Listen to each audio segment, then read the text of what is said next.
What's up, Solutionaries? Maj Toure here. Trapped in the RV 90 days. Support the work. GiveSingo.com/solutionaries. See what we do with firearms safety, conflict resolution, stop the bleed, and all of that you can support over at the site. Real briefly, guys, want to read to you something real quick on some information from the Mexican cartels and the violence towards border towns. Let's check this out real quick, Solutionaries. Now, this statement is from the Texas Department of Agriculture Commissioner Sid Miller, and it warns Texas on cartel violence near the Texas-Mexico border.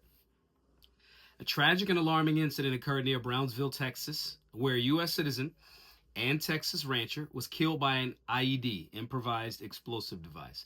The shocking act of violence highlights the growing threat posed by cartel activity along our southern border. I urge all Texas farmers, ranchers, and agricultural workers who travel to Mexico or operate near the border to exercise extreme caution. The lower Rio Grande Valley, LRGV, is a crucial part of the Texas agriculture, and the safety of our agricultural community is of utmost importance. We cannot overlook the rising violence that threatens not only lives, but also the security of our farms, ranches, and rural communities. I encourage everyone in the agricultural industry to stay vigilant, remain aware of their surroundings, and report any suspicious activity to law enforcement. Additionally, you can avoid dirt roads and remote areas, refrain from touching unfamiliar objects that could be explosive devices, limit travel to daylight hours, stay on main roads, and avoid cartel-controlled regions. Our agricultural family is the backbone of Texas, and we must do everything we can to protect it. Now, this comes on the heels of the United States government, the Trump administration, designating 8 cartels as terrorist organizations. Now, when this dropped, my first thought was this.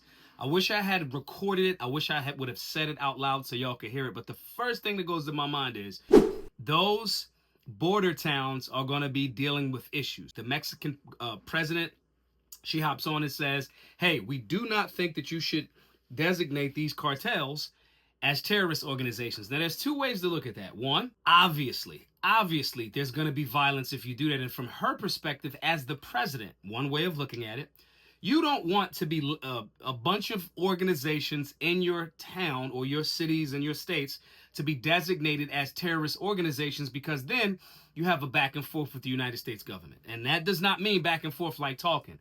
That means drone strikes. That means, SF teams going in there, killing particular leaders, so forth and so on. So from a non-violent perspective, you could understand the president saying, hey, we don't want 8, because there's more than just one cartel. This ain't like one thing.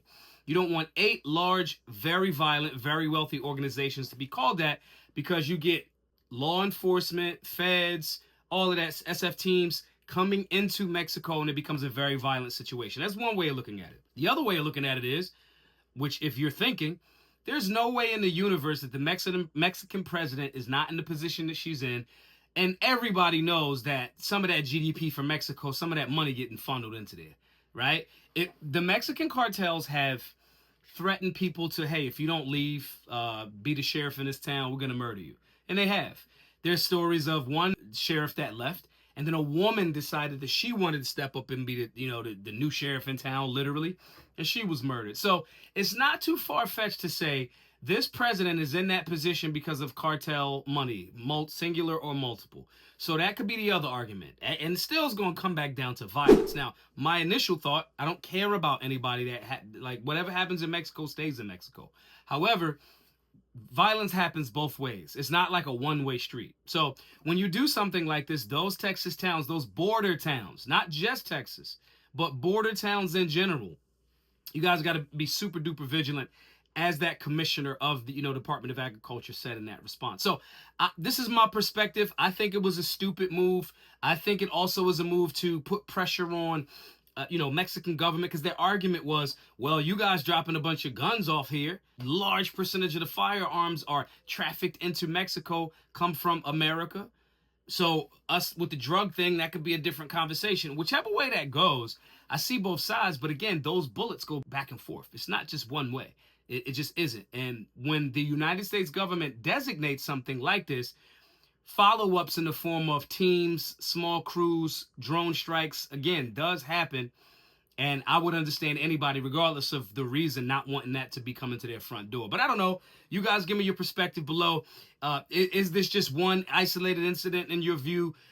Are there going to be multiple IEDs? I personally believe so. Forget just IEDs. You're talking about shooting towns up.